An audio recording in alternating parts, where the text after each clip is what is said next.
இன்றைக்கி எம்மியான bread roast எப்படி பண்ணுறதுன்னு பார்க்கலாம். இதுக்கு ப்ரெட் எடுத்துக்கோங்க. அதுக்கப்புறம் முட்டை எடுத்துக்கோங்க.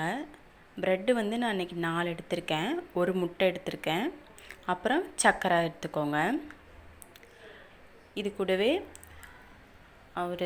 ஒரு டம்ளர் அளவுக்கு பால் எடுத்திருக்கேன்.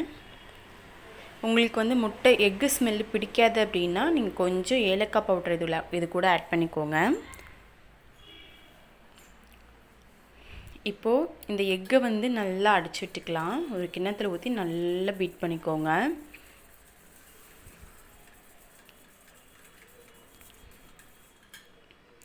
இது கூடவே இப்போ நம்ம வச்சுருக்கிற பாலை சேர்த்துக்கலாம்.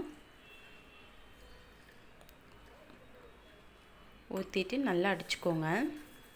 நான் இன்றைக்கி வந்து 1/4 கப் அளவுக்கு சர்க்கரை சேர்க்குறேன். உங்களுக்கு இனிப்பு அதிகமாக வேணும் அப்படின்னா நீங்கள் இன்னும் கொஞ்சம் கூட சர்க்கரை சேர்த்துக்கோங்க. சேர்த்துட்டு அந்த சர்க்கரையை இதில் நல்லா கலந்து விடுங்க.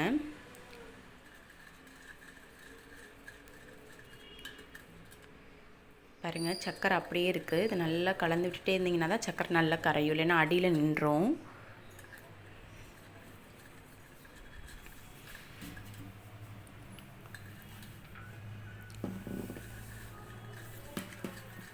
இந்த மாதிரி நல்லா கலக்கியாச்சு. இப்போ வந்து ஒரு தோசை தவா எடுத்துகிட்டு அதில் கொஞ்சமாக கீ ஆட் பண்ணிக்கலாம். கீயை சும்மா அப்படியே ஸ்ப்ரெட் பண்ணி விடுங்க. நீங்கள் ஆயில் கூட யூஸ் பண்ணிக்கலாம். நெய் சேர்த்திங்கன்னா இன்னும் கொஞ்சம் நல்லா டேஸ்ட்டாக இருக்கும். இப்போ நம்ம அந்த கலக்கி இருக்கிற அந்த எக்கில் வந்துட்டு அந்த ப்ரெட்டை வந்துட்டு ஒரு தடவை டிப் பண்ணிவிட்டு அப்படியே தோசை தவா மேலே போட்டு லோ ஃப்ளேம்லேயே வச்சு நல்லா வேக விட்டு எடுத்துக்கலாம்.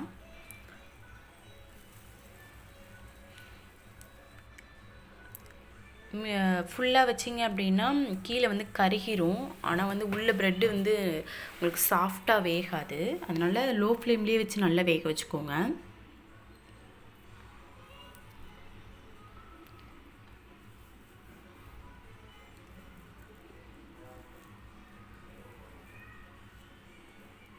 ப்ரெட்டு வந்து நல்லா ஊறி இருக்கனால அது சீக்கிரமாகவே உடஞ்சிரும். அதனால் பார்த்து திருப்பி விட்டுக்கோங்க.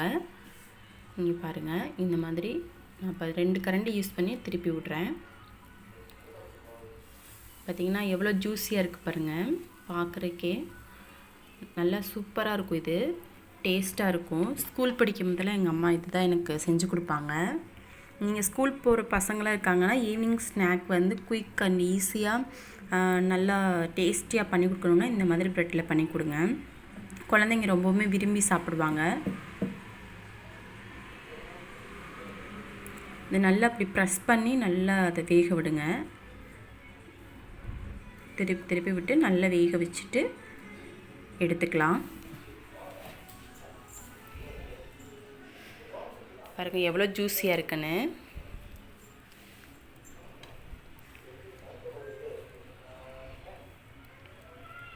அவ்வளோதான், இதை நம்ம எடுத்துக்கலாம். இதை வந்து நீங்கள் கண்டிப்பாக ட்ரை பண்ணி பாருங்கள். ட்ரை பண்ணிவிட்டு எப்படி இருக்குன்னு கமெண்ட் பண்ணுங்கள்.